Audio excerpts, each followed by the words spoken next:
Hello, hello, hello. How is everybody doing? Let's just check to make sure everything's going all right. All right.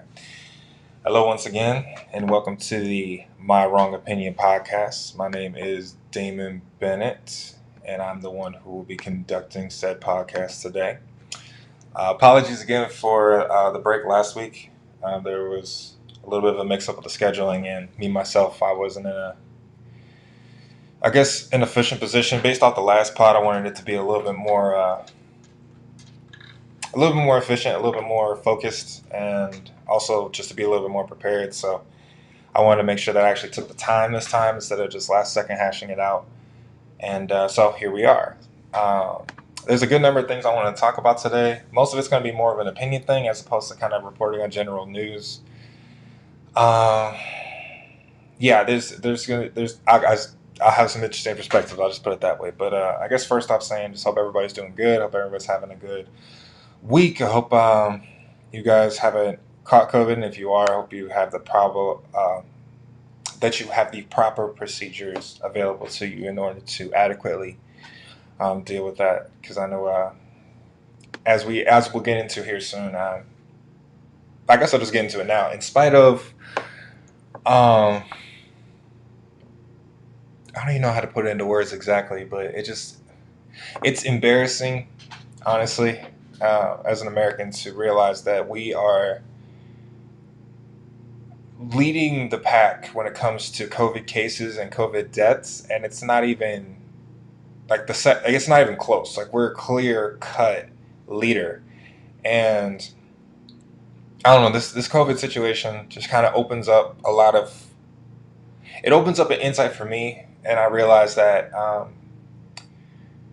And I spoke on it before, but I'm going to kind of, I guess, double down on it now. People care more about their convenience than than the lives of other people, and I'm noticing that especially with the sentiment that, and I've been seeing this recently, where the public being encouraged, and at this point, it's just encouraged. Like there's very few, as far as I know, there's very few stores or anything like that that's actually forcing people to wear masks, except for obviously health places and things like that. But it's strange how the narrative is being stated that we're on a slippery slope. Like wearing the mask is a slippery slope to eventually wearing hijabs or and wearing like traditional Muslim garb. Like it's so weird how far of a stretch that appears.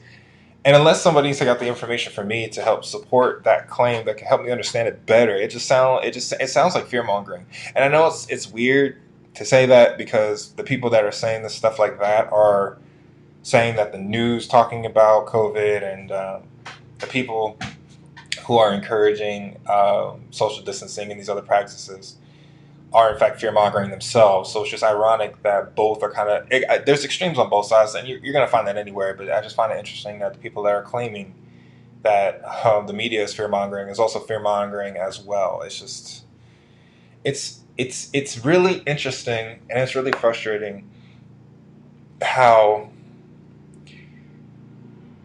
like, there are other countries, and we're going to get into this in a second. There are other countries who have adequately and efficiently dealt with or are dealing with this COVID situation. And it seems like America, for some reason, whether purposefully or otherwise, is choosing to exercise freedom at the expense of our overall well-being. And it sounds weird even saying that because it sounds like I'm like, you should give up freedom in order to be protected, which I don't necessarily agree with. But I guess it's more so philosophically speaking that although I believe you have the right to do it, I do believe that there's a certain, I guess, responsibility you should have as a human being to recognize that um, even if you don't agree with the COVID situation, even if you think it's a hoax or whatever, um, just being intentional about making sure that you don't. I don't even know how to put it into words. Like you don't. I don't want to say ruin your witness. I don't want to say um, disrespect people's beliefs. I don't want to say that, but it's just more so like don't assume that it's false, because then it looks really stupid when somebody you know contracts it, dies from it, and then I mean, and then at that point, you kind of got to double down and try to say, well, it's a government thing. It wasn't the coronavirus. And again, I haven't done the research into it, so I can't speak too much on the actual facts themselves about why people, or not facts, but the reasons why people believe that this COVID epidemic is more of an attempt to restrict our freedoms as opposed to an actual intentional desire to make sure that we are not dying from this disease. It's just interesting how America specifically, and I've looked at it before, statistically speaking, like we are far above and beyond the rest of the world when it comes to our cases and deaths. Like it's staggering, honestly, the numbers. If I had them, I should have brought them up. But if I had them right now, I would show them to you. But it's embarrassing, honestly. As an American, it's embarrassing how although we have a lot of technological advancement in both medicine and science, that somehow we've managed to let ourselves fall so far behind when it comes to dealing with these specific issues. And there are countries like China specifically where we speculate that it actually started in, it's actually handling it better with more people in it than we are. And I have an issue with that for a number of reasons, but I mean, call it what you want about Corona, whether it's real or it's not. And I live in the Midwest, so I haven't really experienced too many cases. There are a couple of people I know who have contracted it, and they're doing what they got to do to make sure that they're, self quarantining and keeping themselves under wraps. But it just seems like right now there's a lot of, and I guess this is speaking to another point I kind of want to make as well. Like people claim to be woke and aware, but how do you know that you're right? I guess is the question. Like people are, it's the same argument that I recently just got into a Facebook thing. I'm sorry, I'm kind of all over the place, but I got into a Facebook discussion, and it's usually Facebook, where there was a preacher, and I use that in quotations, or the post said that it was a preacher that was talking about the truth about Christianity or something like that, and it was just a guy in a African looking garb that was just saying stuff, and it sounded nice. It sounded like if I didn't know better, I would have probably been persuaded by what he said. But the unfortunate reality is, I know what Christian culture is. I know what Christian theology is, and what he was saying just wasn't true. And on top of that, he was arguing semantics, like making like just really inaccurate inferences based off of his perception of the text that just wasn't true. And it was nitpicking. And the person that presented this picture or this video was presenting it as if this person really knew what the truth was, and this person was like, I wish I could bring up a video too, because he was saying things like, I can't remember what text he was talking about, but he's talking about when Paul says, if Christ had not indeed risen, then our faith is not, then our preaching is in vain. And I think that's in, I don't want to misquote. I think it's in Corinthians. I'll look it up later, but it is like he was saying, and he was harping on the if part, and it was a black man, and that's something I'm going to talk about, like when it comes to our African American culture. Period. Like we love, I shouldn't say we, because we're not a monolith, but smooth. I mean, it's just true for human nature. Period. Smooth sounding words can make people believe anything, and it's true. Even on our side, even on the Christian side, there are really smooth talkers out here that are providing persuasive arguments, but some of them aren't really saying much. And I'm using that in a general term. I can't name for you specifically who it might be, but I know that does happen. That it has to be, because statistically speaking, it would be improbable to believe that everybody who claims to be a Christian would just speak the absolute truth every single time. It'd be nice because it would help our witness a lot, but that's not realistic to say. And as a Christian who believes in Jesus, I would never say that, because I like to side with the truth even when I'm wrong.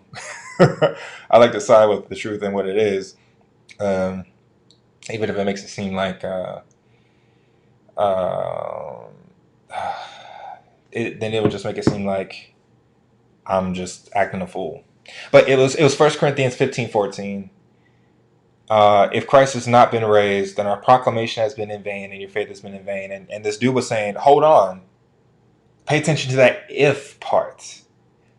If you believe something to be true, why would you allow such a statement like, if Christ has been raised? And to me, it was just stupid. Like, I'm not easily swayed by people who just talk slick. And this dude thought he was really saying something, and he really wasn't saying anything of substance, at least in that 6-minute clip. He might have said more stuff later. But I was saying that, like, yo, this dude ain't really saying anything. Like, he's arguing a semantic and thinking, and like he's posturing himself as an intellectual. Like, he's smarter than you. He's smarter than the people who believe the faith, because he's able to find this little bit tiny detail. Like, these conscious folk, or whoever you call it, whoever you want, conspiracy, whoever, they feel like they're so far beyond everybody else, and all they really do is try to find little tiny details and like twist and manipulate it to try and distort what the actual message was, as opposed to taking into account the actual context of the statement, the words themselves that are being said, and then like looking at it through the lens of the author, whoever wrote it. It'd be different if, like, for example, when we talk about, like, even with that text, he's referring to the Corinthian church. He's referring to the Corinthian church and is addressing particular issues that the Corinthian church had. And what his statement overall in that text is saying is that if Jesus didn't raise from the dead, then all the work that I'm doing is worthless. But I think it even says it in the next verse. But thanks be to God that he did raise from the dead. I'm gonna see the full chapter, see what it says. But if Christ could not be raised, blah blah blah, we are found to be misrepresenting God, because we testify of God that he raised Christ, whom he did not raise, if it is true the dead are not raised. For the dead are not raised, and Christ has not been raised, and if Christ has not been raised, your faith is futile, and you're still in your sins. Then those who have died in Christ have perished. That is true. Like, if Jesus didn't rise from the dead, all this is a waste of time. But in fact, and he literally says it in verse 20, which is what, again, and that's what irritates me about these people. They don't, they give you stuff, but they don't give you the entirety of what the statement is, and then they try to make it seem like, I'm just going to read it. He says literally in verse 20, but in fact, Christ has been raised from the dead, the first fruits of those who have died. And it's just like, anybody who knows and the people in the building, I'm assuming some of them are even Christians, were cheering along with that, with the guy saying that, 1 Corinthians 15:14, about if Christ, he focused on that one verse and everybody was cheering it. But I'm like, yo, he literally says 6 verses later that he did raise from the dead. So it's like, I don't understand how people can let people get away with stuff like that. And then on top of that, like the hubris that these people exhibit, like, they're so deep and they're so intellectually superior, and anybody who believes anything apart from them are just inferior. It's annoying.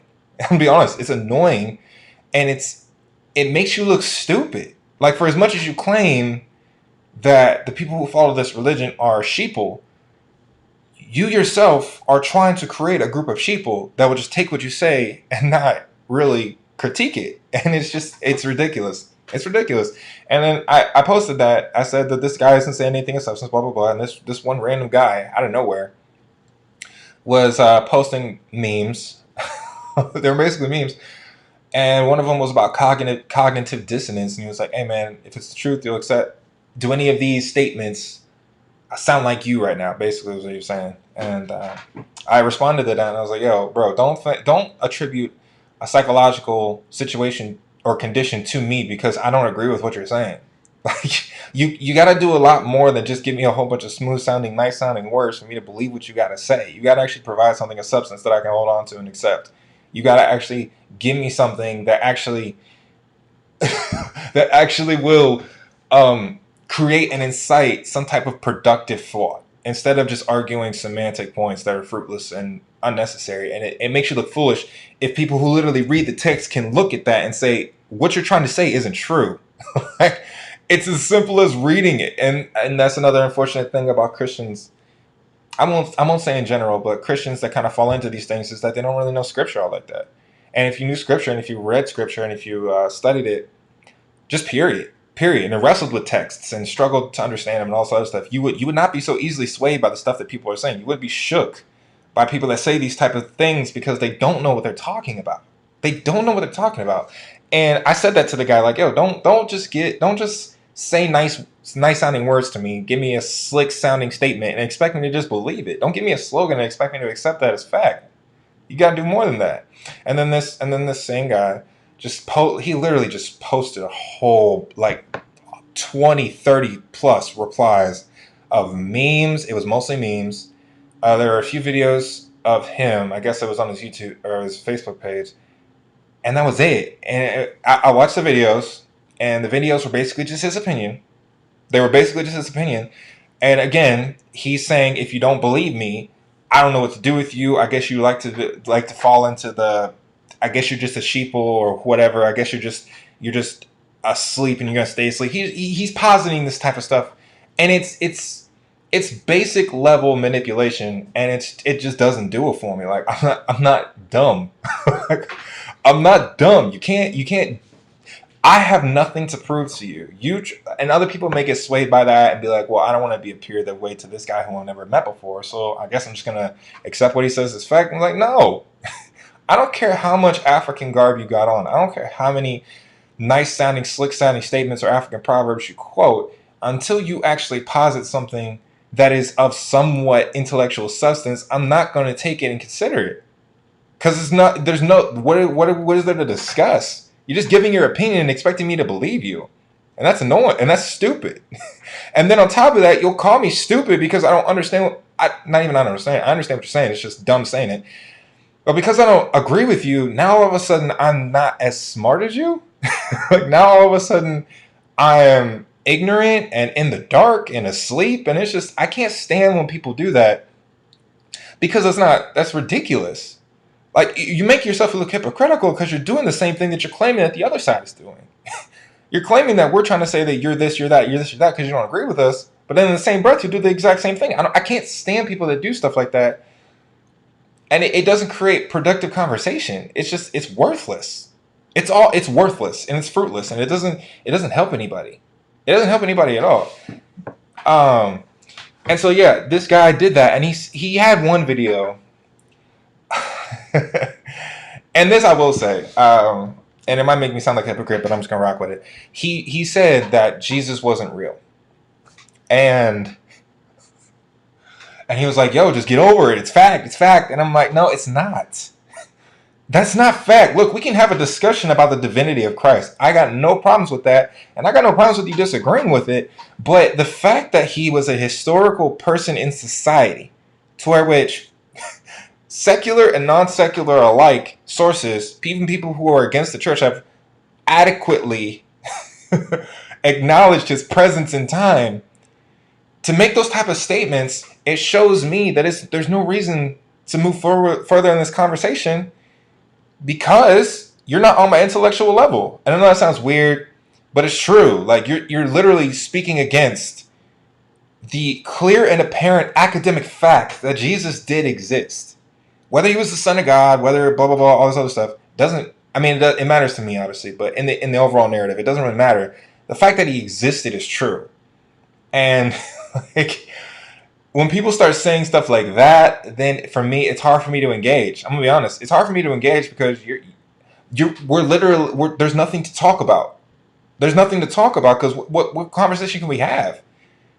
It's just your opinion, and that's all it is. It's your opinion that you can't support with anything substantial, or anything of substance. You're just saying it, and I could give you some accounts. I think it was Plenty the Lesser, people like that at that time, who weren't even Christians, that were articulating and documenting Jesus literally walking the earth, like like the stuff that he did, and even in certain accounts would say that he was an insurrectionist. They were saying he was a rebellious Jewish, whatever you want to call him. But there's evidence to support that he actually was a physical person in real life, like that we can't refute. That's like, we can't refute that at the end of the day, because that, again, you're insulting your academia when you make statements like that. You're insulting your intelligence. You're insulting your ability to have a forthright conversation, because we're not even stepping in the realm of reality at this point. We're stepping into the place of personal perception, and as we all know, perception can be completely skewed and flawed. It's not even about perception. It's about what is widely considered and accepted as a historical fact, that Jesus did exist. And so for Christians out there, if you're dealing with people like that, don't be afraid to say, look, man, once you get on the intellectual level that I'm on, then we can have that conversation, because there's no point. There's no point. And I'm not going to say that a person like that is dumb. I'm not going to go that far. What I'm going to say is they're clearly not accepting widely accepted and verifiable fact that Jesus was real. Like, they're not standing in that realm with you. So it's just, it's tough to talk to people like that. And so, I mean, I guess, and I could go through the trial of trying to prove to that person that Jesus is real, but if the majority of historians and the first and second historical accounts of the interactions with Jesus aren't enough to sway your opinion, then there's really nowhere we can go. We're just gonna have to agree to disagree and move from there. So that's I guess that's why I say that. But yeah, it's people like that and the people like that dude in that Facebook video that really irritate me because they claim to be so intellectually like higher up and like, yo, I found the truth, blah blah blah blah, but they don't really know what they're talking about. Like it's irritating. It's irritating. I'm just gonna keep saying it. It's irritating, and that's just kind of my whole thing about that. I had, and I even said that to the dude, like, yo, you saying that Jesus ain't real, like we can't, and you got to do more than just give me a whole bunch of memes. Like I'm so tired of dudes just giving me memes thinking that's like an actual accurate. Like it doesn't matter if it's accurate or not. Honestly, it's just the fact that you're giving me a meme. It's like, come on, man. Like at least give me a book source. Give me some type of a quote. Give me something that's substantial. Don't just give me a picture that someone else drew up and has a whole bunch of false information on it, by the way, and expect me to believe you. And don't expect me to believe you. Like that's you gotta do more than that. I'm not an idiot. I'm not an idiot and I'm not a sheep. I'm not an animal that you can wave a carrot in front of and expect me to follow you wherever you go. Nah, fam. You gotta give me some stuff that's actually gonna make me want to follow. I just don't get it. I just don't get that. But that's I mean I do get it. It's just it's people that don't really want to do the work of actually knowing what they're talking about. They just want to say stuff that sounds nice and not really have anything challenged on that. So and it's a shame that people get caught up in that so easily and so quickly based off of the fact, I mean, there's plenty of reasons for that. You can call that social pressure. You can call that lack of personal identity. You can call that the desire to want to appear more than you are. All the different things, group think, all that stuff. But it's just like what I would love is for a person to kind of give me, okay, well, I don't believe what you're saying, and here's the reasons why, and then we can kind of move from there. Like and here's the sources that I gather this information from. Like here's, but if we want to just have an opinion conversation, if we want to just have like, okay, here's my philosophy on life. Here's why I think this works. Here's why I think this. Like that's different. We can talk about that. That's a different conversation completely. But if we're gonna refute and try to provide evidence against genuine known historical facts, that's different. That's different. Like facts and philosophy are not necessarily the same thing. Like we can argue philosophy all day. We can talk about the morality of Christianity, whether or not it's a good thing for modern society. We could talk about the Christian ethic in regards to the world landscape and how that influenced culture as we know it today, and see if that's considered a good thing or a bad thing. We could talk about the negative influence of whitewashed Christianity and how that has had a tremendously profound impact on African American culture and how we view Christ even to this day. Like we can have discussions about that, obviously, even though that's a little bit of that fact stuff. And we can also talk about the abstract, like the idea of a spiritual realm and the implications of that and what that can mean. We could talk about that type of stuff, and we don't necessarily have to go into a like here's the fact based evidence that I have to support that. We can just talk about our opinions on it. But when you're saying things like that's like saying that Bill Clinton didn't exist and trying to give me a whole bunch of YouTube videos that try to prove you wrong. Like, bro, he literally like his pictures on the wall. Like his pictures on the wall. There are people alive that saw him. Like, you know what I'm saying? It's kind of like that. Although it's a little bit different because it's like thousands of years back in the day. We don't have videos to record everything, but like first and secondary sources are there for a reason. Like first account witness, first person, whatever. I can't remember what the term is. Primary and secondary sources, primary secondary accounts are a thing for a reason, because if they're not anything that we gotta, if they are not what they are in the academic world, then all of history is up to scrutiny, and it is, and it should be.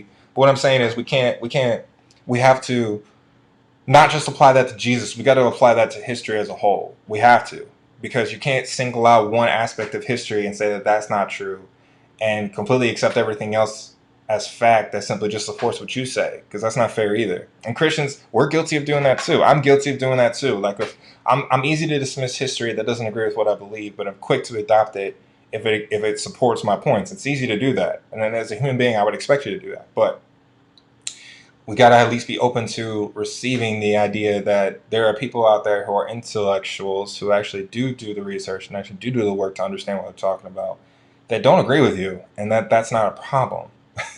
But people often want to turn it into an assessment of moral character simply because they don't agree with you, and it's just, I'm not with that. I'm not with that. So that's kind of my little 25-minute spiel on that particular situation. I've been kind of feeling that way about it for a while. I just couldn't quite state it in a way, I guess, that, and I'm sure as I go back and watch this and listen to this again, I'm sure I'm going to be all over the place, but that's just kind of my free thoughts before we get into anything else. So with that being said, let's go ahead and get into some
Oh, did I mute myself? I must have. I don't know. So I'm gonna restate that. There's a green glow on Mars, and the ESA ExoMars Trace Gas Orbiter picked up a greenish glow around the thin atmosphere around Mars. It's similar to the aurora borealis that we have here on Earth. And I'm not a big studier of astronomy or astrology, so I wasn't really too aware. But apparently, Mars has a thin atmosphere, and they actually have oxygen. It's just, I believe it is not enough to support life, at least our form of life. And apparently, according to what scientists found out, Mars also had a lot of wet.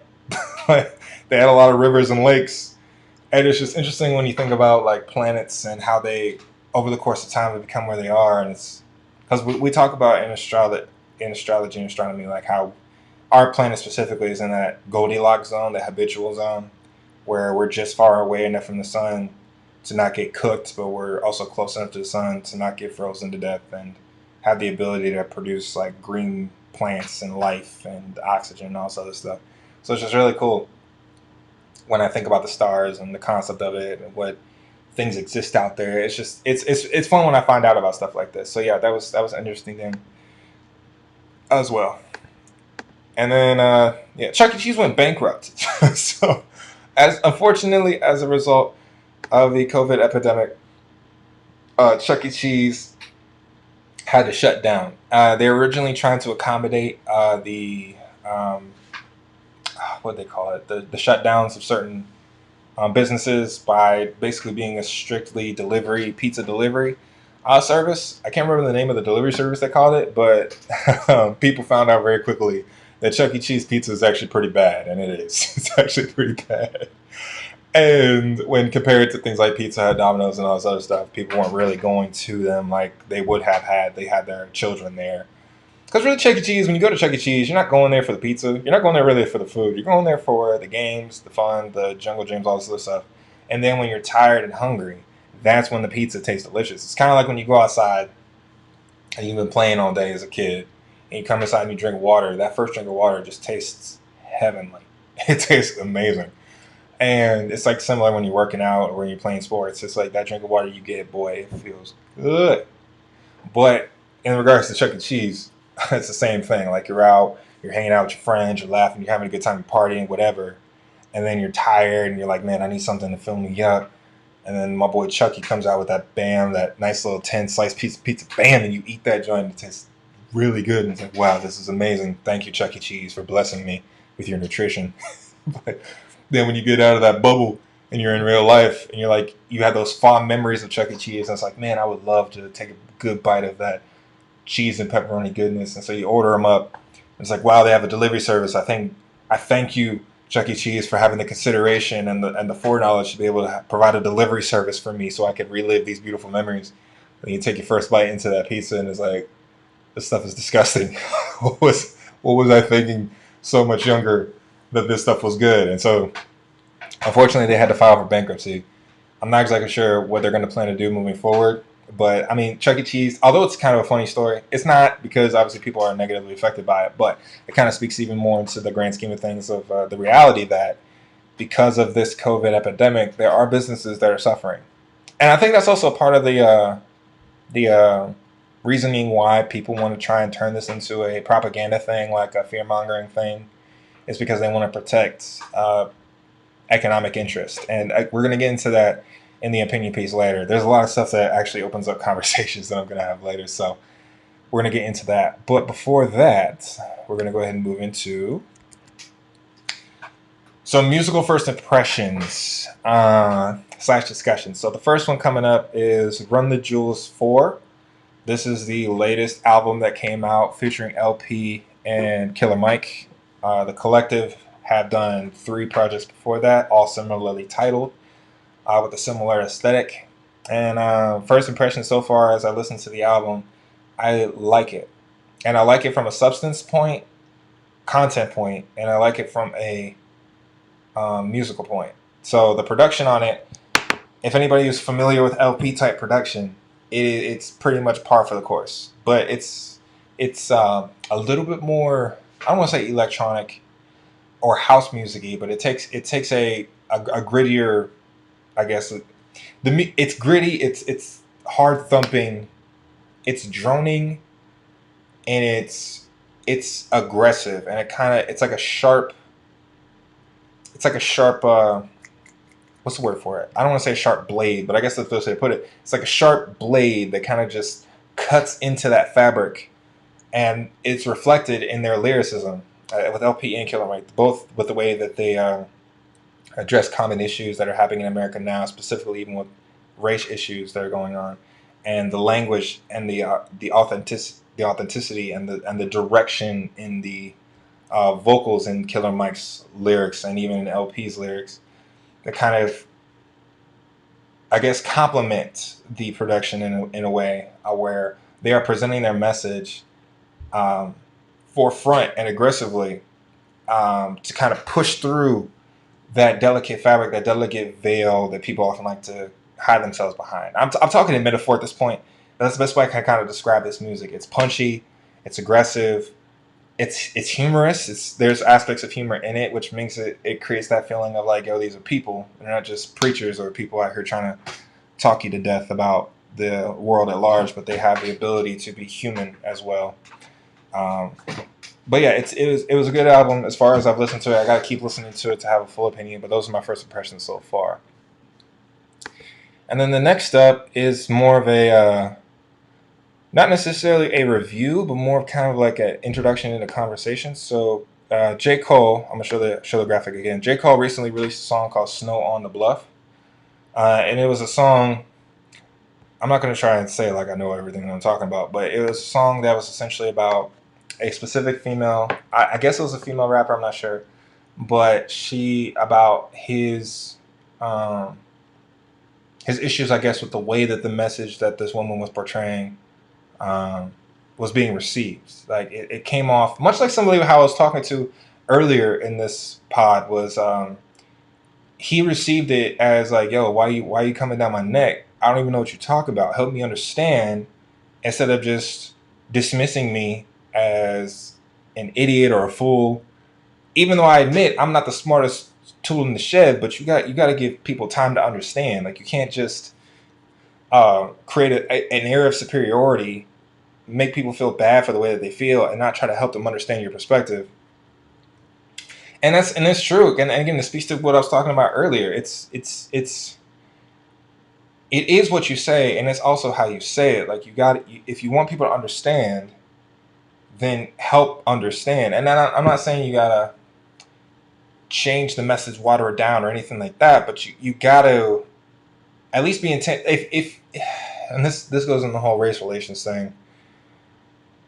But as best as I can tackle it, when it comes to your people, let's just talk about African Americans right now. When it comes to us and helping us understand certain things, coming at us in a way that makes us sound like, or make it seem like we're fools or dumb or not as intelligent or ignorant or just all those negative connotations. If you start creating that narrative of, if you don't agree with me or understand what I'm saying, you're this, and never actually put forth the effort to help me understand, I'm not going to receive anything that's coming out your mouth. And that's just true all across the board, white, black, or otherwise.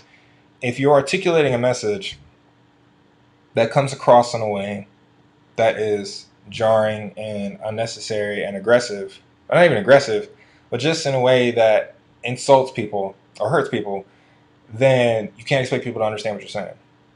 And it goes in light of my previous podcast when I've said things that were very charging, and they were.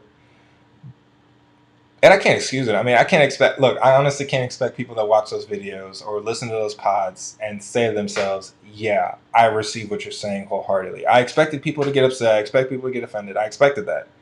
But more of where I was coming from wasn't even to try and change people's minds. It was just to be honest about how I felt at that point in time. And that's not to say that I haven't had conversations with people where they were able to understand my perspective. And my articulation of those messages weren't nearly as charged or as, not even polarizing, but as, I guess, tactless as they were in those videos. Because the goal was to help people understand. That the videos that I posted were not with the hope of having people understand. They were just me venting about frustrations that I had. The second podcast episode was a little bit like that, but there was still a little bit of a tinge of anger there, which, admittedly, to my own fault, can often at times misconstrue what I'm trying to say. But in that particular case, everything that I said was what I meant to say. Um, and I don't take it back. I stand by those words, but I can also admit in that same breath that they weren't articulated in a way that was easily perceptible. I completely stand in the truth of that reality. But anyway, that's beside the point. With regards to this particular thing that J. Cole's talking about, it makes sense. Like, yo, help me understand. And if this is an issue that clearly you know a lot about, you got to be patient with me. Like, if I want to understand, it's different if you're talking to a fool who don't know what he's talking about and just continues to repeat it, have you repeat yourself over and over again. There's no reason to engage that conversation because that person's not trying to understand. They're trying to prove you wrong, and they're ignorant in doing so. That's a different type of interaction. But J. Cole's talking about, like, yo, I don't get where you're coming from. Like, help me get where you're coming from. And you're just saying, well, of course you don't understand where I'm coming from because you're a blah, blah, blah, blah, blah. It's like, well, just how about you don't insult me and just help me get what you're saying? Like, how do you expect me to grow with you if you don't actually help me get to where you are? You know what I mean? And so that's something that I kind of agree with and resonate with. But he caught a lot of flack for it. I don't understand why. And I guess part of that's just because I'm not a woman. Obviously, that might have part to do with it. But I see him not necessarily talking specifically about that female. And for those of you who don't know, he's talking about No Name, or at least it's speculated that he's talking about No Name. Nobody really knows for sure, but or at least I don't know for sure. But he's talking narratively speaking in general terms. Like, he's talking about her, but he's making that kind of like the vehicle for a greater commentary on like how we interact with each other in certain contexts. And that, again, for what I said earlier, like the people that claim to know more and claim to be more intellectual or more woke or whatever you want to give that word to, they don't often engage the people that they claim are lost and ignorant in ways that are actually helpful. They make people feel guilty for how they feel. They shame people in how they feel. They make people feel like they're inferior. They make people they make themselves seem they're more intelligent than they are, and then they make it seem like if you disagree with me, you're wrong. And that's a complete opposite way to go about it. Even if you have a moral justification for the reason why you're doing what you're doing, it doesn't give you then the standpoint to diminish somebody's character. Unless they show you a reason to assess their character. Like, if they're just coming out the gate, cussing at you and calling you out your name and saying a whole bunch of ignorant stuff, you have more than the freedom that's given to you. You have more than a right. You're more than welcome to express your right to call that person out on their character. Like, yo, that's why. Why are you acting like that? But simply because someone disagrees with you doesn't necessarily mean that they are, whatever you want to call it. Yeah, so, and someone's got to help me understand why he seemed mad. And I guess I could kind of get it, but I don't know enough about it, so I can't really speak on it. But that's kind of what I heard about it. I know there's stuff going on. I feel the way about it. Clearly, you do too. But it doesn't seem like you're really trying to help me understand. You're just trying to come off like I'm just out here talking nonsense. Which, I mean, I get it, but obviously need more information. All right, now we're gonna move into the opinion part of the My Wrong Opinion podcast. So, man, there's a good number of things I want to talk about, but I guess I'll start with the first one. So the first one is parenting. So some of my thoughts on parenting, specifically when it comes to encouraging and pushing your child towards success. Some people have a more of a laissez-faire approach to that type of thing. Like, I kind of want to let my child organically develop their interests, and if they like it, great. If they don't like it, that's fine. I'm not really going to push them in any type of direction. But then you have the other side of that where there's a parent who's intentional about making sure that that child has the opportunity to facilitate, or not facilitate, they're facilitating opportunities for that child to develop their skills. And I believe the negative stigma that's given to parents who kind of push their kids to go into sports or push their kids to do or interact in certain things, it often looks at and comes off as if they're using their child to live out fantasies that or live out dreams that they never could have, which in certain cases is true. I mean, that's completely true. There are parents who live vicariously through their children. They force them to be basketball stars, they force them to be football stars, whether they like the sport or not, because they didn't get that opportunity and they wish they could have had a chance to do it, so they want to live through their children. I completely understand that happens. But what I don't like is when you broad stroke that, and any parent that wants to push or encourage their child to do something is now all of a sudden trying to live vicariously through them. I don't think that's fair, because I think it is a parent's job to teach them in the way that they should go, as the scriptures say, and part of that includes giving them the opportunity and sometimes even pushing them in a direction that might potentially benefit them later on. Like if you see that your child clearly loves things like music or things like art or things of that nature, why wouldn't you give them an opportunity to express that? Why wouldn't you give them a chance to go to an art class to learn whether or not that is something that they want to do? Why wouldn't you give them the chance to, or give them a whole bunch, you know what I'm saying? Like there's certain small things you can do to kind of help move in that direction. And for me as a parent, that's kind of been my desire. Like I want to help facilitate those opportunities for my daughter to be able to express those skills.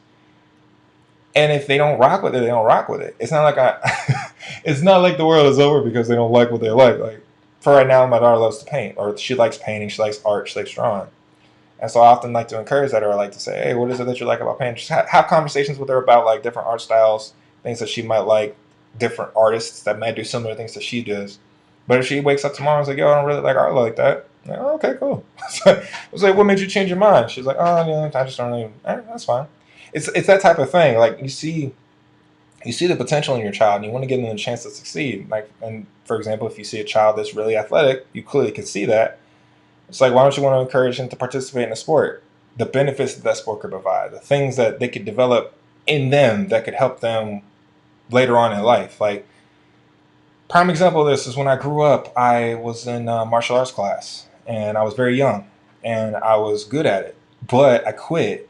And I think I was probably like 9, 10 at the time. I quit. And I quit because, not because it was hard, not because it was too long, blah, blah, blah, or because it was boring. I quit because they didn't have the uniform that I wanted.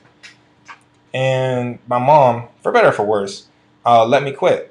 But now as an adult, I'm like, yo, if I just had the vision to actually realize that this was good for me and I'm quitting for a dumb reason, I would have never did it. Because I'd probably be a black belt by now if that was the case. But that's kind of where I feel like parents have the ability to kind of step in when children are having those type of situations, because children don't have that perspective. They don't have that type of viewpoint that we as adults have because they're children. Their perspective is the here and the now in the world that they live in. Not too many of them really have vision for the future. And so for me at 8 or 9 years old, and this, man, this turns into the whole Dwayne Wade situation too, but anyway, it's good to let your child have the ability to make choices. It is. But it's also good to help them exercise vision and understand the importance of the certain things that they're doing. So for example, my mom, and I appreciate it. I'm not going to, like, I can't express and tell, I can't say that my mom did a bad job for letting me do that, because part of it is me learning the consequences of my actions. It helps me express vision for the future now because of that particular situation. So I can't say that it was a bad thing. But what I'm saying is, like, if in that situation my mom had said, well, why do you want to quit? And I told her, well, they don't have the uniforms. And mom was like, okay, that's not a good enough reason. Like, I understand you don't want the uniforms, and we can save up some money to get a uniform later. Just continue to go there because I know you like it. I know you da. Then, we'd be in a better spot now. Like, then I would, you know what I'm saying? That could, although some part of me would feel some type of way about it, whatever you want to say, I probably would have. I was a pretty emotional kid. Kind of toughing through that and getting to a point now where I'm developing a skill that I will use later on that will, you know what I'm saying, give me the qualities, the discipline that I need. Like, that's also just as viable. Like, and it doesn't have to be either or.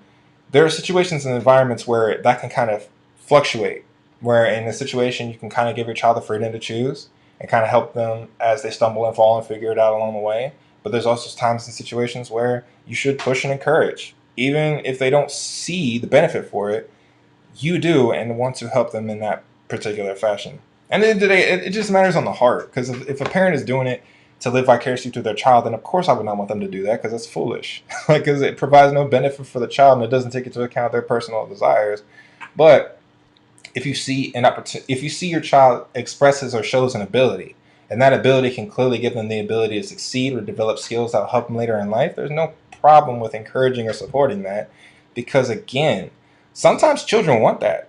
Low key, sometimes children want that person to kind of step alongside and be like, yo, I succeed here. I think you should do it. Some children need that. I know I respond very well to encouragement. Encouragement is one of my biggest like motivational factors. Like you encourage, you support, you give me words of affirmation, I will run through a brick wall for you. And some kids are like that. Some kids just need that good push. So yeah, that's kind of my stance on that particular thing. Prenuptial agreements. So this conversation came up recently. My wife was talking with somebody. It was on Facebook again, and it was a Facebook video about these couples. There were couples from different walks of life, divorced, married for 18 years, I think, married for 7 years, and then single, and then dating. And they all kind of had like a little forum where they all talked about different things. And one of the things that came up was prenuptial agreements. And there was a particular couple, a married couple, that was talking about, like, yo, I'm all for prenuptial agreements because it was something along the lines of like protecting each other. Like, you don't want the other person to kind of be in a bad position or something like that. I got to go back and look at the video again. But basically they were for it. And the reason why they were for it is because we're protecting our investments. We're making sure that we're in it for each other. We're not, there's no desire to just be in it for the money, blah, blah, blah, blah, blah. So they're doing it to remove that stigma. I, however, completely disagree with prenuptial agreements. And I disagree with them, for one, being a Christian. For me, a prenuptial agreement is you, and someone said this in the video, it's basically your way of saying, in case this doesn't work out, I want to make sure I'm good on the other side. As a Christian who believes in the sanctity of marriage and all these other things, that goes completely against, in my mind, the principle for what marriage is for. Marriage is a union between two people, between a man and a woman, making a covenant under God. And this is Christian marriage, mind you, Christian perspective, Christian marriage. It's a marriage between a man and a woman that make a covenant under God to the two become one flesh. The two grow, develop, support each other as they continue their best to reflect the relationship between Christ and His church to the world. And that is a binding, and that is a covenant that they agree to submit themselves to that lasts for the rest of their lives. That's what marriage is. That's what marriage is. In the Christian perspective, that's what marriage is to me. And a prenuptial agreement is, for me, it's your way of having one foot in the door and one foot out. It's a letter, and this is, you know what I'm saying? It's my opinion, whatever. It's your way of saying, yo, I like you, I do want you, but in case this doesn't work out, I'm letting you know that I do have divorce on my mind. Divorce is on the table. And in the event that we do leave each other, I want to make sure that the money I came in here with, the stuff that I came in with, is coming right back out with me. It's your way of doing it. You can't have a prenuptial agreement and not have divorce on your mind. Like, you can't. There's no, because the whole reason for a prenuptial agreement is in the event of death, or not death. I'm sorry. It's in the event of divorce. It's in the situation in which divorce happens. You can't, and they tried to make it sound like that. Like, no, I'm not thinking about divorce when I get a prenuptial agreement. I'm not thinking about in case stuff doesn't work out, blah, blah, blah. Like, and mama, yeah, you are. Like, you have to have considered that divorce is a possibility. Otherwise, you would not have bothered with the prenuptial agreement in the first place. That's the whole reason why you get one. You get one to protect yourself in case your marriage doesn't work out. Now, I know people want to say, well, what's wrong with having a backup plan? There's nothing wrong with having a backup plan. And my issue isn't even really with people who want prenuptial agreements. You can have a prenuptial agreement all you want, but don't try and make it sound like you're not doing it because you don't secretly believe somewhere deep down inside that you think there's a possibility that you could get divorced. You got to, like, I need people to start admitting that type of stuff. Like, you don't get a prenuptial agreement if you don't believe that divorce is an option. You don't do that if you believe that divorce is an option. If you believe that divorce is an option, you will get a prenuptial agreement. Those things do coincide with each other. Those things do interact with each other. They have to. Because you wouldn't get a prenuptial agreement if you didn't believe in divorce. If you didn't believe that divorce was an option.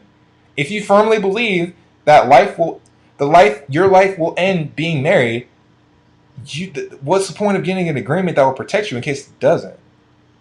And there's no, like, nobody forces people to get divorces, at least in America, at least now. Nobody forces people to get divorces. People get divorces for their own personal reasons, for the most part. For the most part, there's infidelity there, and there's other reasons for it. But people do get divorced, and it's usually a choice that they make. So that's the framework that I'm working with here. Like, you're choosing divorce. You're allowing divorce to be a part of the table discussion by allowing there to be a prenuptial agreement. And I can't, and don't mistake me for saying that your character now needs to be called into question because you're thinking about getting divorced. I don't see an issue with wanting to protect yourself in the event that your marriage doesn't work out. I just don't do that because I believe that divorce is not an option in my marriage, regardless of what happens. I'm married to that woman, and that's going to stay that way for the rest of my life. Like, that's my belief. That's what I firmly believe in. My conviction was strong, and I did not get a prenuptial agreement because I didn't even want to have that be on the table. So that was my perspective. But for someone on the other side who says, no, I want to get a prenuptial agreement because blah, blah, blah, I'm like, all right, fine, rock with it. But you got to admit that you have divorce on your brain in order for you to even be wanting to consider a prenuptial agreement. And that's where people tend to want to argue. That's what people tend to want to dispute. It's like, no, it's not because I'm thinking about divorce, blah, blah. Yes, you are. Just admit that. If you can admit that, I'm like, you will get no argument from me. Like, you will get no argument from me because it's true. Like, you don't get prenuptial agreements if you don't believe the marriage will not work out. You don't do that. You don't do that. And most people treat marriage as a business nowadays anyways, for the most part. Or I shouldn't say for the most part. But there are people out there that look at marriage as a business agreement, as a contract.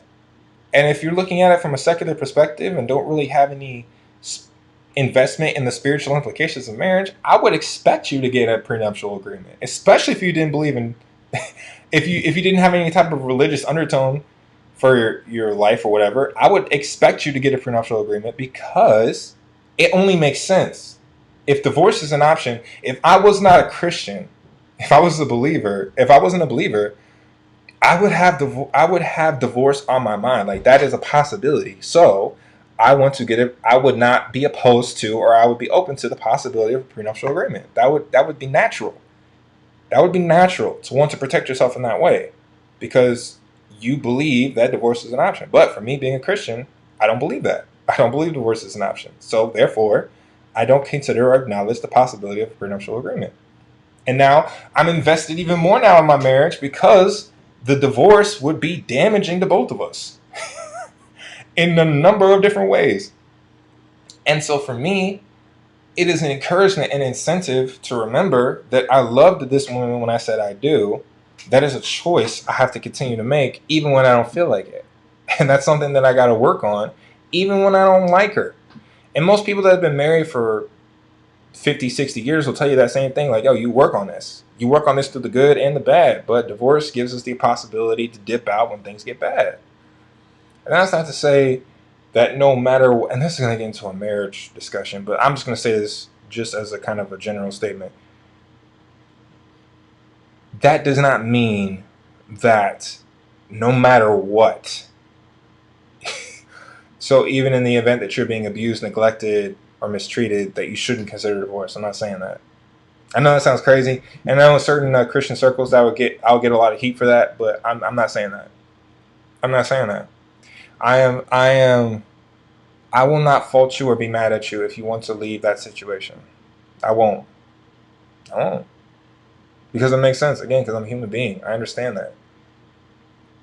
I understand that reality. So, but for me, that's not my reality. I don't deal with a situation where I'm abused and neglected. So I don't believe in divorce. I just don't believe in it. I don't think that for me, for Damon Bennett, divorce is not an option. So that's where I come from. Yeah. So next up, and talking to what I was talking about earlier, COVID has kind of showed me in America that people tend to value more of their economic interest than the actual lives of people around them. And I talked about convenience, and I have no doubt in my mind that some people are spinning this narrative that COVID is a media constructed fear mongering tactic used to keep people in submission, blah, blah, blah, blah, blah. And they're doing that not necessarily to try and free the people, but they're doing it because they understand that if COVID continues as it is, my business will go, I will go out of business. And so, in order to protect that vested interest, they are creating and playing into the narrative that COVID doesn't exist and that the media is making it up. They're lying to us. And they're just using it as a slippery slope to infringe upon our human rights. And I can't knock that hustle. I can't knock that hustle. However, it does give me reason to question whether or not you really value human life the way that you say you do.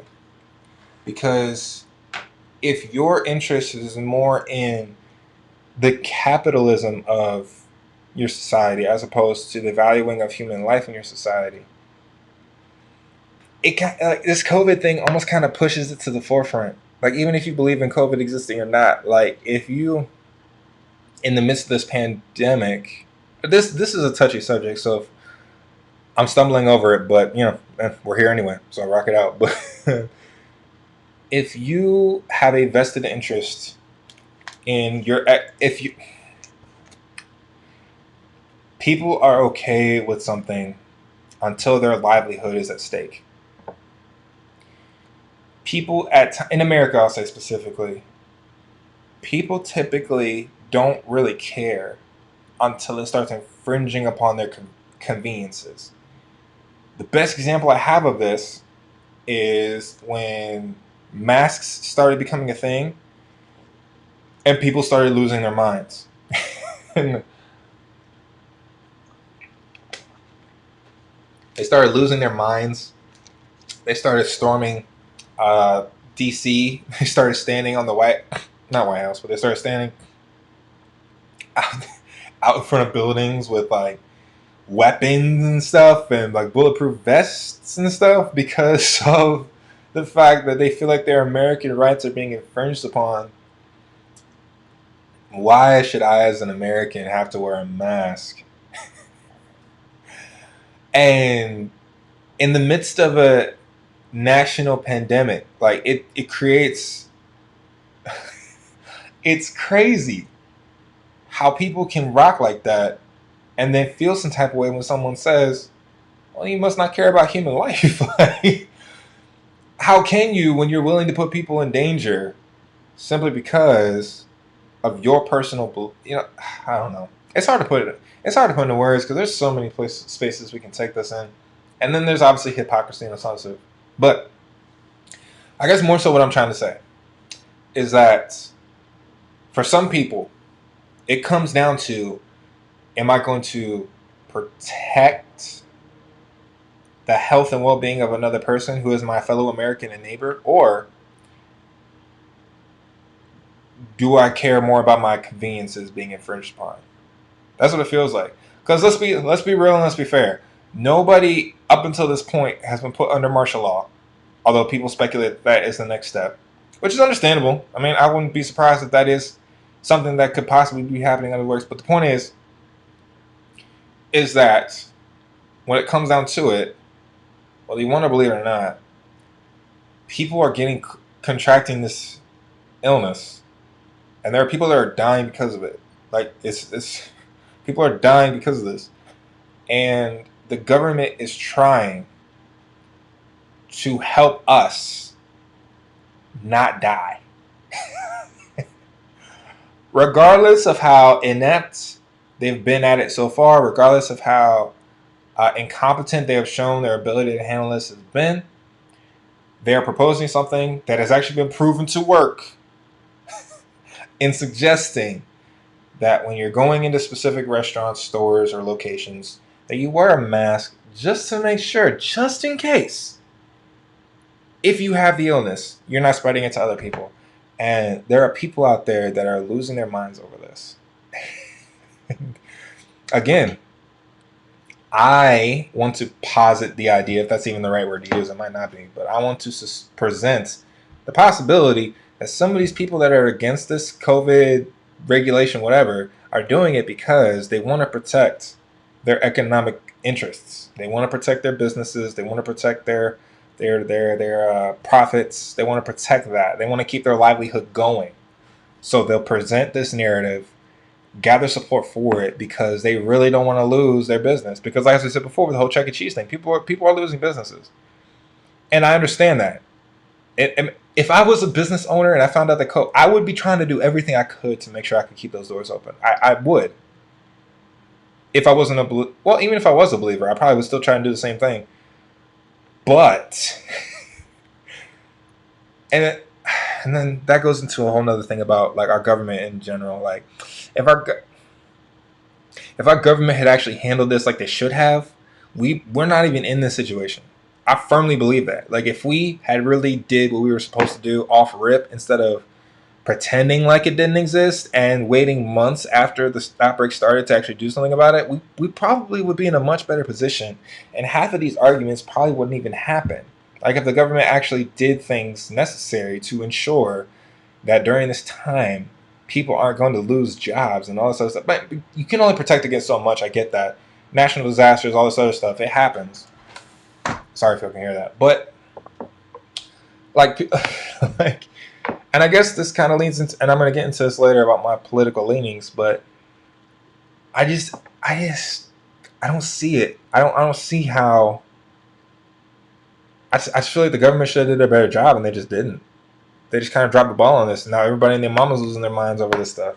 But we're in this situation now, so we got to do what we can to protect our neighbors. We got to protect each other. We got to help each other out, because otherwise, it's going to keep spreading. People are going to keep dying, and then pretty soon, before you realize it, and again, I'm waiting, and I feel like I know it's going to happen. I'm waiting for that person who has originally been vehemently against these masks, that have been saying you're infringing upon my constitutional right, blah blah blah. I hate to say this, so that it will happen. I'm waiting for the moment for when they contract it and their lives are at risk, or someone that they know has contracted it and their lives are at risk. I'm waiting for that to happen, and I'm looking to see exactly how they're going to navigate and reconcile that based off of how hard of a stance they're taking now. Now, if they retract and say, yo, I was tripping, I'm sorry, my bad, I respect that, but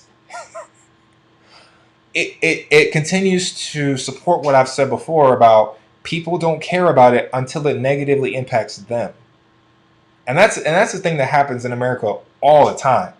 All the time. That's part of our individualistic mindset that has a benefit, but this is also the con in that mindset is you tend to not care about other people until it's you. You know what I mean? Until it directly impacts you. And you see this often on smaller scale stuff. I've seen it happen in schools. I've seen it happen in like specific city situations. Like, people typically don't care about protests being shut down, blah blah blah blah, until it's their protest that gets shut down. It's that type of example. Like, people don't care about, like, if you hear a story in the news about another school like that has to shut down their football program because of infidelity or whatever may have been happening with the coaching staff, you as a person on the outside looking in will be like, I see it, makes sense. But let it be your football team, the one that you have a vested interest in, the one that you've been supporting for years. Let that happen. You're going to be the first one on the front line showing this is ridiculous. This shouldn't happen. This is not fair. It's natural. It's human nature to do that in certain situations, but it's also wrong. Like, it's wrong because it lacks the perspective of empathy and consideration of others, which is a human quality that has led to helpful and productive results, like welfare. Welfare is an example of that. You could say also modern medicine, people wanting to help people be healed, counseling, psychology, those fields of study for the benefit of another person. Like, even the military, to a certain extent, is used to protect us. It's in the interest of other people. Like, those desires to protect, to care for, to see the benefit of, have led to great developments in this country. In certain situations, it's also led to very bad situations. I could see that. Like, for example, the welfare is the same example. It's used for the benefit, but there are also people that will manipulate the system to just profit off of those benefits without really putting in the effort necessary to get themselves in the right. You know what I'm saying? Like, it's that same thing. It happens, but I guess in this, that's what I'm saying. I'm waiting for that guy who's like, "Yo, you're infringing upon." There are people literally in Congress or in seats in courts and stuff like that that are saying things like, "This goes against my constitutional right as an American. This is ridiculous. I shouldn't have to do this. You, America, we are a people. We are better than this. Blah blah blah blah blah." And I hear this and I'm like, "Yo, it's just a mask." Like, it's just a mask, and I get it. Like, the stance is, it's a mask now, and it's a new Slater. I get it, but we're taking leaps. We're taking leaps here. It's not now.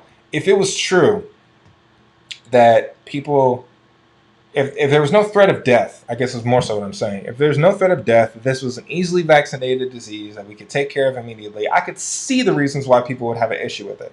I could see that. It's like, yo, just get people vaccinated. But as far as we know up to this point, we don't have one. And if we do, we're not producing it on the scale that's necessary for us to lift these restrictions just yet. So it's like, what do you really want to do? You know what I mean? Like, what do you really want to do? Because you're going to be the reason why somebody dies. Like, I've seen these videos where even early on in the outbreak, people were still going to like parties, and I saw this one video, and it might not have been true, but I wouldn't doubt it if it was, where there were like literally hundreds of people all together at like a pool party or something. And this was like maybe not even a month after we found out that the coronavirus is happening. People are dying from it, and we need everybody to stay indoors. That immediately, and then I hear stories about it, and I've seen like people interviewing people during like Mardi Gras and stuff like that. I don't even know, not even Mardi Gras. It might have been Cancun or something. They're like, yeah, but I understand blah blah blah blah. This coronavirus is whatever, but I still want to have my spring break. And it's just like, Americans in general, man, have such an arrogance when it comes to certain stuff.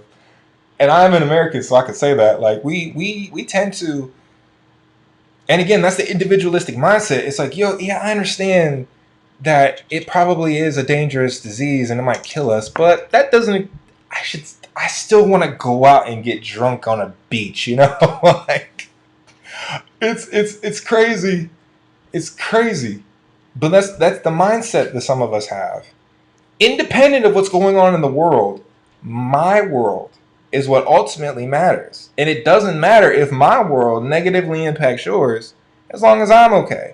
I still want my spring break, even if my going to that place leads to somebody else catching coronavirus, or even me catching coronavirus. I don't care, because I want that spring break. And then I get that virus, I go home and I spread it to people in my household, or they spread it to blah, blah, blah, blah. You see how it goes? See how that cycle spins like that?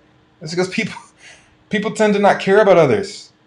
And it leads to that. It leads to that. And then we're in a situation where the government now has to start stepping in and shutting stuff down. And you're going to be even more pissed. And it's like the teacher in school that gives a student a detention after they give him several warnings. Like, student, I told you several times to sit down in class. Now you got to go to the principal's office. And then that student is like, man, this is bullcrap. Blah, blah, blah. Like, bro, if you just listened to me when I told you to sit down, you wouldn't have to go to the principal's office. And it's a similar principle here. It's like, yo, if you just stayed at home, I get it. Some people, they want that memory, they want that experience. They want it because they're probably not going to get it again. It's like graduation. It sucks. It sucks that there are people right now that don't have a traditional graduation ceremony because of COVID. That sucks. That sucks. And I feel for them. But the grander scheme of things is that people's lives are at risk with this pandemic. And it is a pandemic, even though it doesn't feel like it. It is a pandemic because viruses, as we know, can easily spread. Easily. Like, not even a question that happens. And yeah. It's a wild time for sure. It's a wild time, but it is exposing a lot. I'll say that. And so that's kind of my stance on that. My opinion on. So if you guys were here on my second episode of the podcast, you've heard me talk about Candace Owens before. And people like that. So there are people like Candace Owens, the Hodge twins, this other guy, I think his name is Terrence Williams Jr. or something like that. They're these black folk that get up on their platform and they say some really controversial stuff, polarizing stuff, and they are then treated as if they are the antithesis, or I don't know what the term is for it, but like the discrediting evidence for what black people on the by and large are saying. Specifically the Black Lives Matter, the Black Lives Matter movement, speaking out against racial injustice and things like systemic racism and the oppression of black people. It's mostly white people. Let's just be honest. It's mostly white people. White people will find these Candace Owens videos, these Hodgson videos, these Terrence Williams videos, and they'll post them, and then they'll say, "See, because this black person agrees with me, that makes your opinion wrong." And here's my issue, and I've said this before, and I'm going to keep saying it for as long as it's relevant, because this is not stopping. It's gotten worse.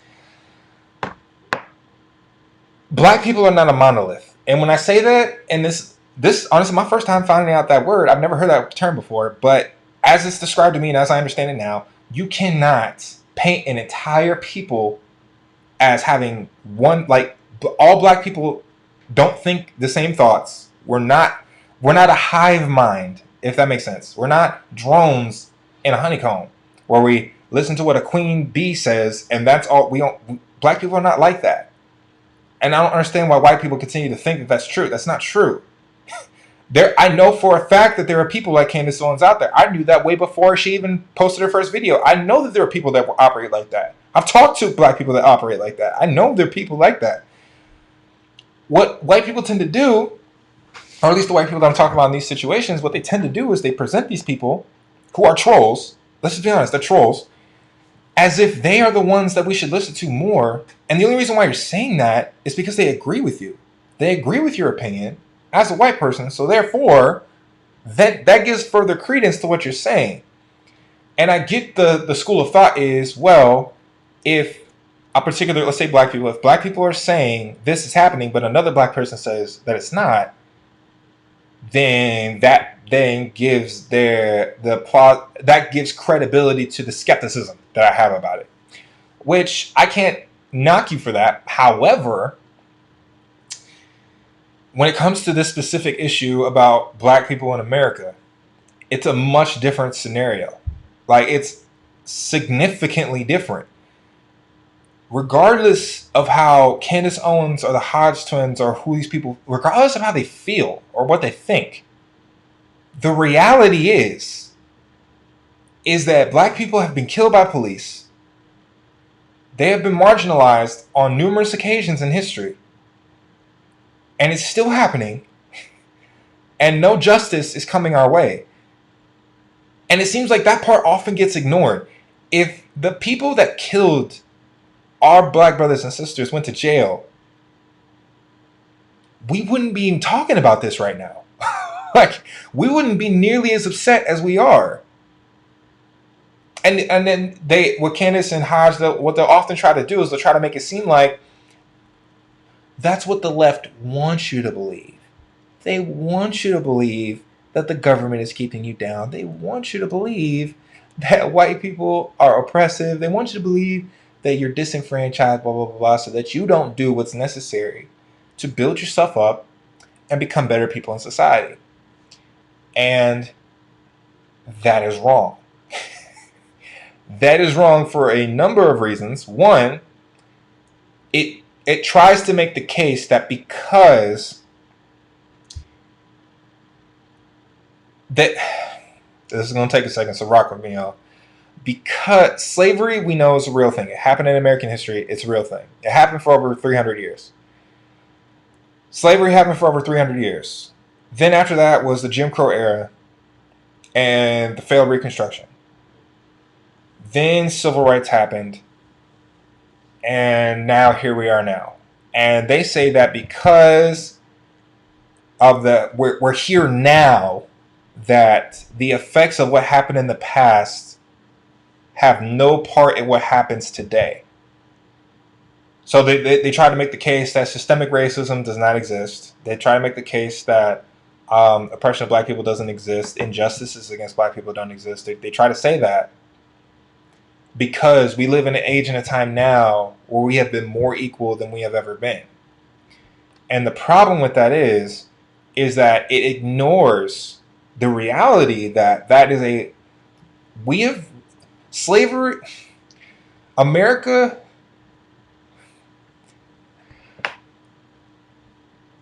slavery is more of a part of our history than it isn't. America has been a country for up to 500 years, close to 400 years now. Closer to 300, I believe. Slavery was around for most of that time. So that is hundreds of years of people growing up, raising their children, and ultimate teaching, working in an environment where black people are cattle. They're not human. They're subhuman. They believe that. They teach their children that. Their children teach their children that. That is a deeply ingrained belief that is passed down. And it's only been up until the past 50 to 60 years of our 100+ year history that slavery was no longer a part of our societal fabric. Really, we'll say 100 years. But if you hold out that pie chart, right? If you hold out the math there, fractionally, let's say this is American history, right? All of American history. That's the part that doesn't have slavery in it. Imagine that. Imagine this, right? Let's imagine I'm holding a big old bar graph that's cut into eighths. Only 1/8 of that bar graph doesn't have slavery in it. That is the problem. And that's what people don't realize. Culture and society, teachings and things that come from that, the philosophies that we have, the things it comes from people that believed at one point in time that black people were subhuman. And that doesn't change in the matter of 50 to 60 years. That doesn't change easily. It is changing, but that does not change immediately. And so for Candace Hobbs and all them other people to say that is extremely dismissive of the negative impact that our history has had on us as a people now. There are people that are alive today that know a recent or close related family member that was a slave. Someone posted it on Facebook recently. Emmett Till would have been 79 today. 79. My great grandmother was alive during slavery time. Like it's not that far away from us, and people like to tend to think that, but it's just not true. And the idea that there aren't hurdles that black people got to go through, that there aren't things that have been put in place by an institution that has existed for hundreds of years, instituting slavery before it didn't, that we still wouldn't feel the effects of that today. That's just not possible. That's dismissive of human history. That's dismissive. We still have Greek ideologies that have stemmed from people like Aristotle and Plato, and those people have died hundreds of years back, and we're still instituting those philosophies in our modern day teaching cycle. Like, you understand what I'm saying? Like, impact is real. Social, economic, cultural impact is real. And it's even harder to remove that the longer it's been around. And when slave culture has been a part of our history for the hundreds of years that it's been here, it's foolish to think that you're going to completely remove that in 50 to 60. It's foolish to believe that. It's ridiculous to believe that in the past 100 years we have completely abolished racism. That's not true. It's just not true. Because the people, again, I'm going to repeat myself when I'm saying it. The people that instituted those factions, they have grandchildren that are still alive. They may be 50, 60 plus years old now, but they were grandchildren to people who once at one time believed that black people were subhuman. That doesn't go away with the abolishment of slavery. That doesn't go away with the Civil Rights Act. That doesn't go away with that. It doesn't, and it can't, because that's not how humans work. We're not robots that can reprogram in a matter of minutes. We don't do that. There's an organic removing of ideology to supplant new ideology that is not quick. It doesn't happen that fast. In some situations it can, but as the whole, that doesn't happen. It doesn't happen that way. And to expect that it does shows me that you care more about protecting what you believe to be true as opposed to actually accepting the fact that it's not. Like, I respect people that disagree with that opinion, but we're never gonna. I mean, that's just the point. We're never gonna come to a consensus on. I can't yield that because I see too much. And these Candace Owens Hodgman people that turn it into more of a political thing than it is a human thing, that makes me even more frustrated because black people dying is not a leftist agenda. We're not here to keep Democrats in office. That's stupid. That's an insult to my intelligence as a human being. I'm not here to keep you in power. I'm here sitting at this table because my people are dying and they're not getting the justice they deserve. That's the only reason why I'm here. Is that black people are dying and they're not getting the justice they deserve. That's why I'm here. I'm not here because I want to vote Democrat. I'm not here because I didn't even really start getting into politics until very recently. Anyway. So that's my issue with them. They minimize Black death and they turn it into an incentive for political agenda. And they use purposefully, and I'm saying this seriously, they're purposefully using charged, polarizing language to incite a response. And that's what trolls do. So Candace Owens, the Hodge twins, Terrence Williams, people like that, they're trolls. I will continue to say that for as long as they show me that they are. And I don't know them individually as people, so it's not fair to say that that's who they are all the time.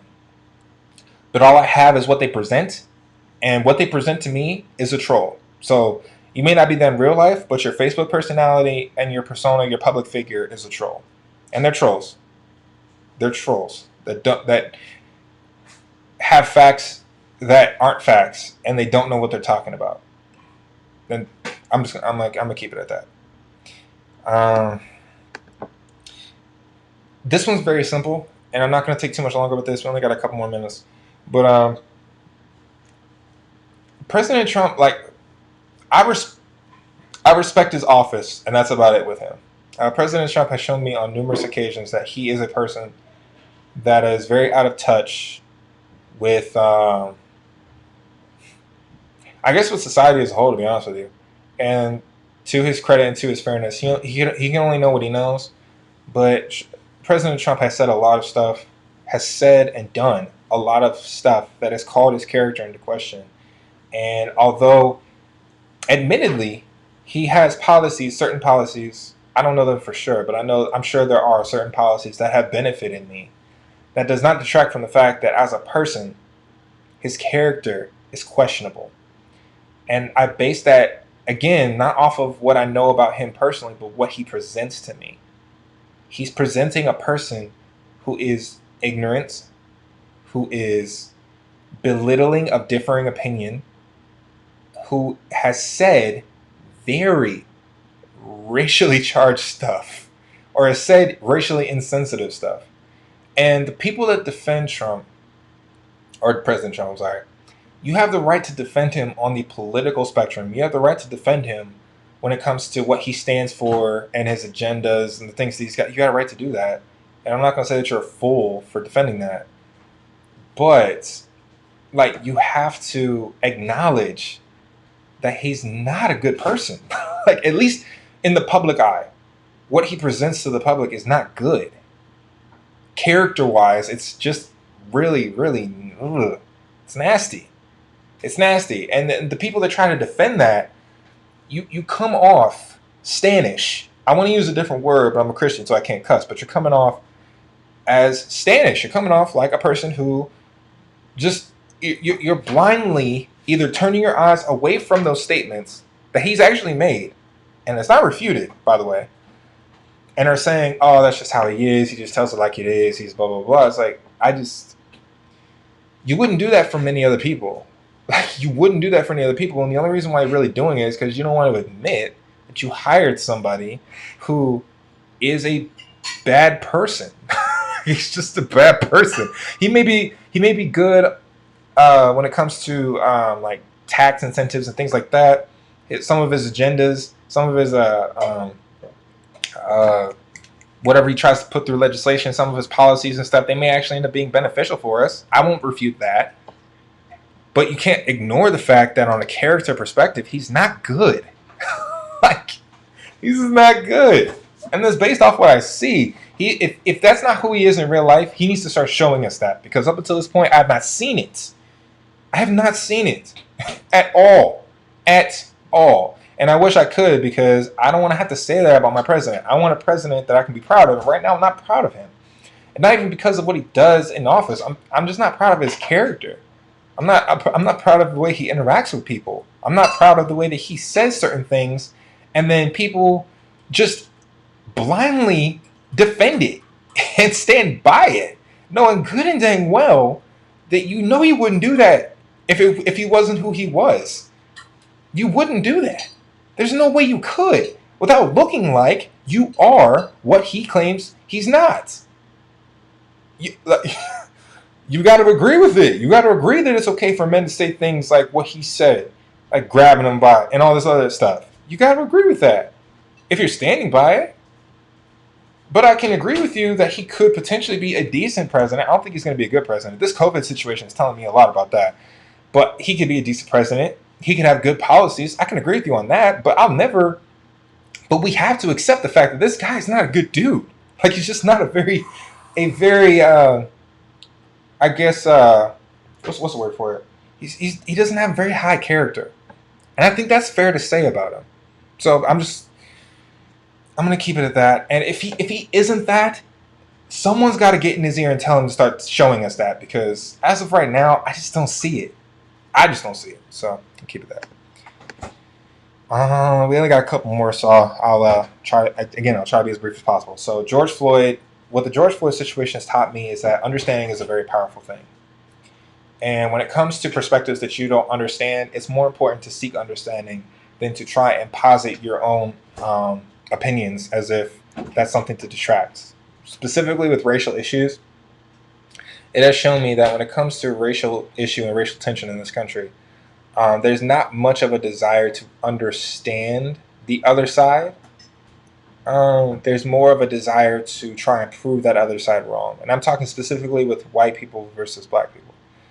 White folk, and let me be clear, I'm a biracial individual, and this situation creates a lot of tension for me. And that'll be a pod for another time. I'll talk about that later. But it creates a very interesting situation for me, being half white and half black, where I have a very difficult time wanting to identify with my white half right now, or acknowledging the white half that I have, period, because right now we're looking bad. Like, white folk are looking bad, and black folk, like, and again, on the other half of me, there's the other half of me that's angry because white folk ain't listening to us. Like, when we're talking about our suffering, and they ain't listening to us. So it's a difficult time for me. But what I'm trying to get to is that I've had interactions with some white folk where they try to understand the black perspective, and I love that, and that is what's going to help us, and that's powerful. But to me, it's also caused me to often think about, well, how much do I really know about, or how much do I really understand what women go through in America? How much do I understand the plight of women in America? How much do I understand what other cultures may be going through, or what other faiths may be going through? Like, as a biracial Christian in America, I have a clear-cut perspective, but I don't really understand what it might be like to be maybe a converted Muslim who then accepts Christianity. What that might be for you, that journey, or even what it's like to be Muslim in America, or what it's like to be Muslim. Period. Like, I don't really fully understand that, and I, much to my own shame, have admitted that I have spoken very boldly about certain things. And now, as I get older and God is maturing me more, I realize I was speaking out of foolishness because I didn't know what I was talking about.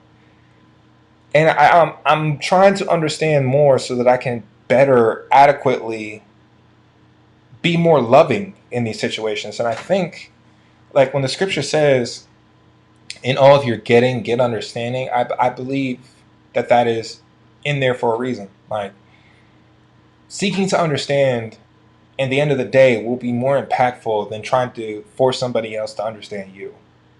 And that's been proven. Like, people are naturally less defensive. They're more willing to be open to other ideas when it's understood that the other side is trying to understand. People love to talk about themselves. Like, that's just a natural part of human character. Like, we love to talk about ourselves. So if you're sitting at a table with somebody who's like, man, I just really want to understand where you're coming from. What are your thoughts on blah, blah, blah, blah? They want open book, more than likely, as long as you create an environment where they feel safe to do so.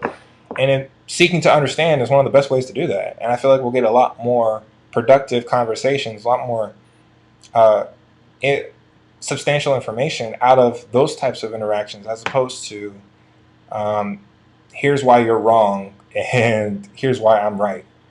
Um, Not to say that there's not a place for that. There is a place for debate. There is, and it should be there because it's a part of our way of kind of wrapping our minds around the things that happen in our world, and I see it as necessary.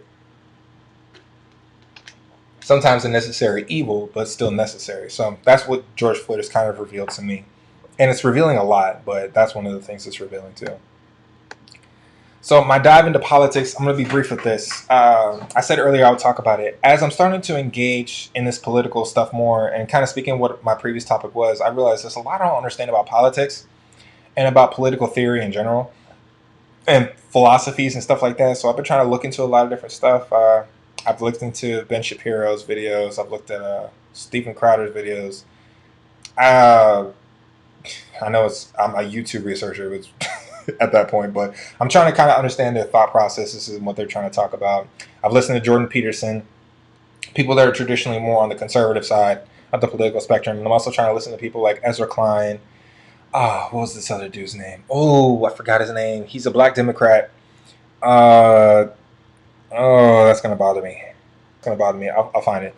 But people like him, people like Sam Harris, and what I'm starting to get more and more is that I actually have more of like a left of center um, political leaning. I tend to lean more towards liberalism, but I'm in the middle in certain areas because I guess by the definition of liberalism being like one of the aspects of it that the government should have more of a vested interest in its people and do what it could to seek their benefit. Like, I believe in that, and whereas on the conservative side, really all the government is meant for is just to protect our basic human rights, and after that, it's up to us. And I respect and understand both sides, but based off of what I fight for when it comes to certain things and my perspective on certain things, I tend to hold the government accountable for not doing what it should have done. So that's why I say I lean more to the left. But there are certain issues, and honestly, policies and procedures that I tend to think conservatively on, like the ability for, and it goes into the COVID situation too. Like, I want government to seek the best interest, but I don't want that to come at the rights that I have as a human being, if that makes any sense. Like, I don't want to lose the basic human rights that I have, but I also don't want the government to not take accountability for the lack of certain action, if that makes any sense. But it's weird.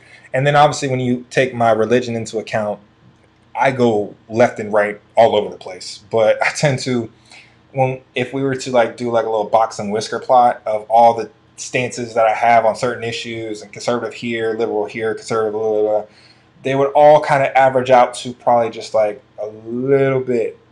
I think that's left. That is left. A little bit. Is that left? On the camera. I'm not sure if it's left on the camera or not, because here is my left.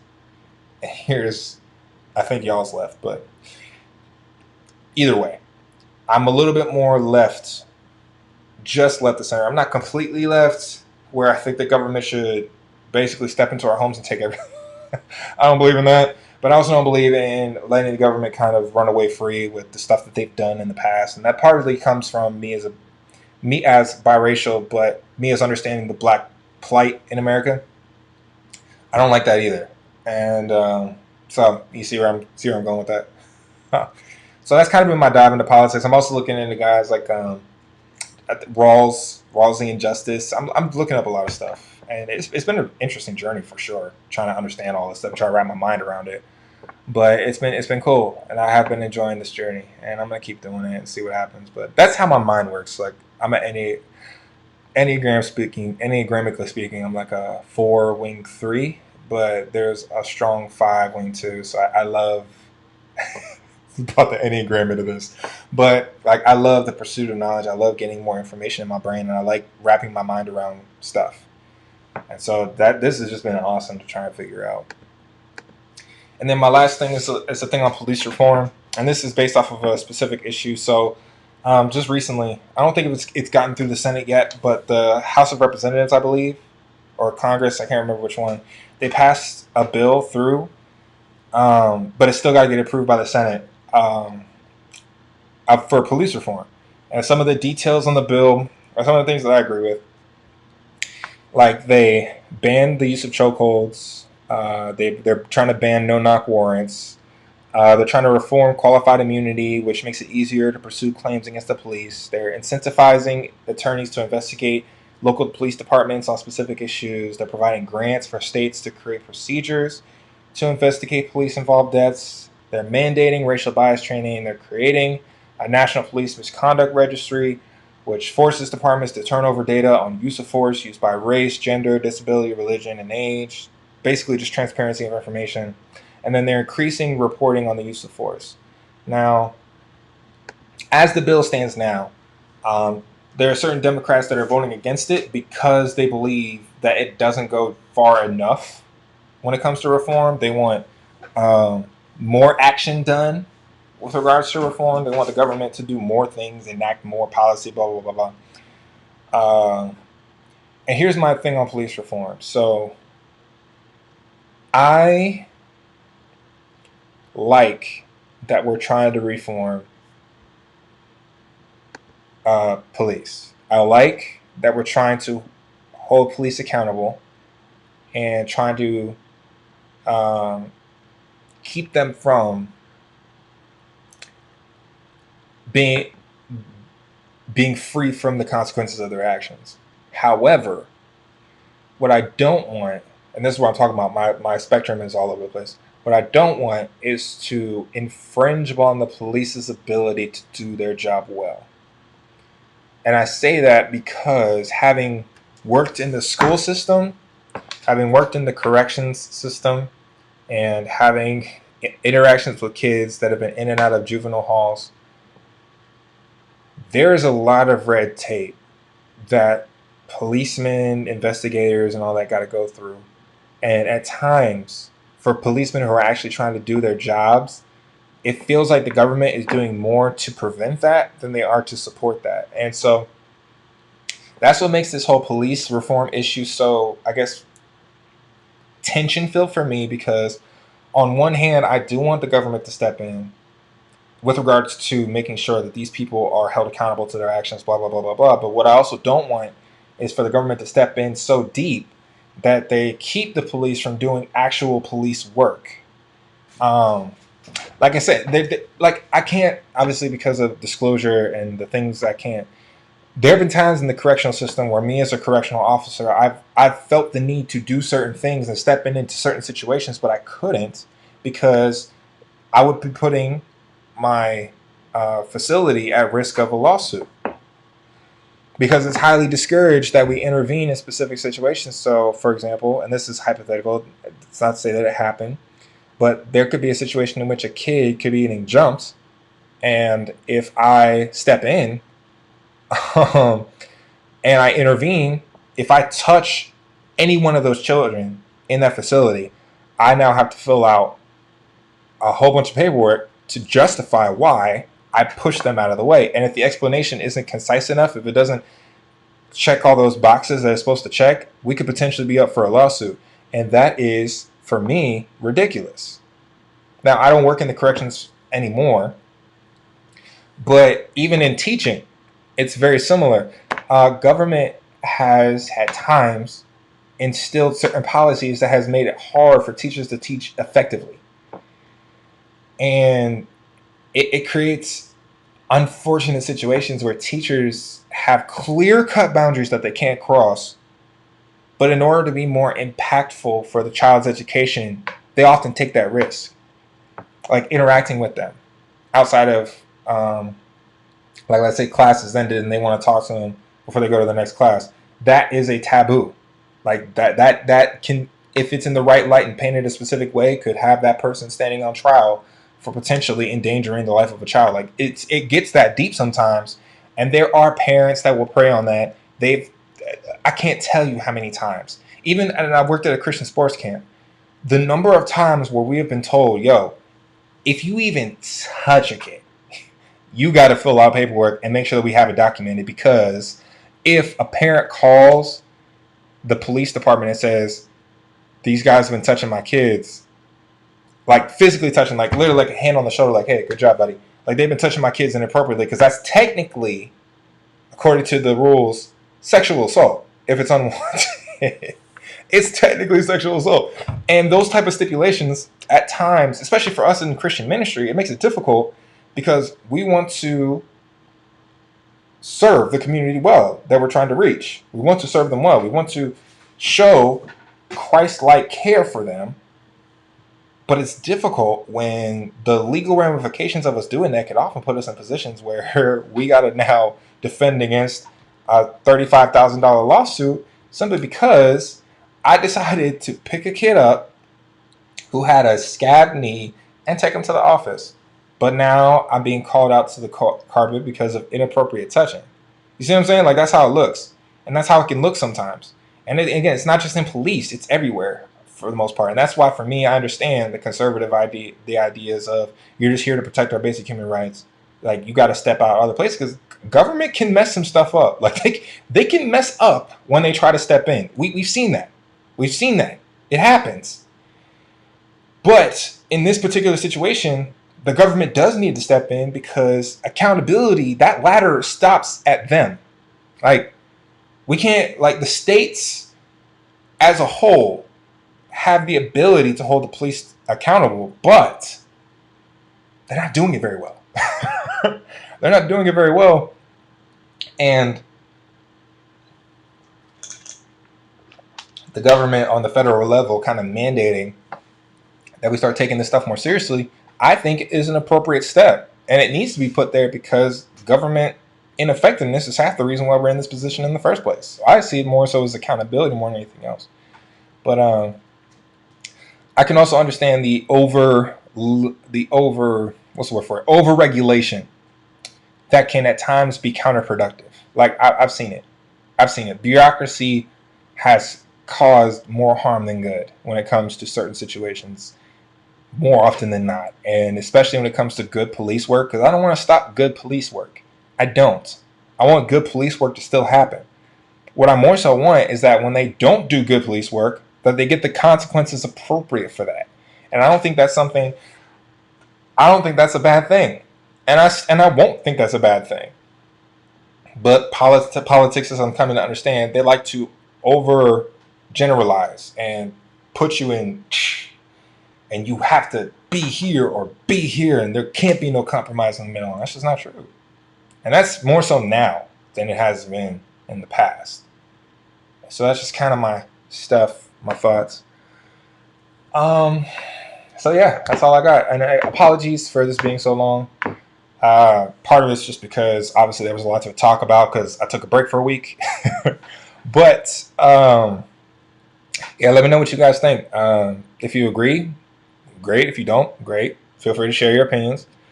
If you have any information, any sources or anything like that you'd like to send my way to kind of help me understand more about what it is that I'm talking about, please feel free to do so. I'm more than willing to do that. And feel free to let me know in the comments, what do you guys think about some of the stuff that we talked about today? Do you agree? Do you believe that stuff happens the way that it's happening? And what is your stance on COVID? What is your stance on police reform?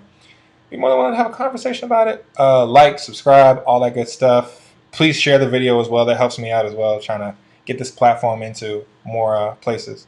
And apart from that, I hope you guys have a good day. I'll see you guys later. I put the links in the description for a couple of the things, like the song, the album, and I think the New Zealand story. And the topics are all in the description as well. So yeah, thank you guys for listening once again. In the future, I'll make sure I keep it between that hour and a half range. But like I said, because of me taking the break last week, I wanted to make sure that I make up for that by providing at least a little bit more content. So with that being said, you guys take care of yourselves. Talk to you guys later. See you guys again next week. Peace.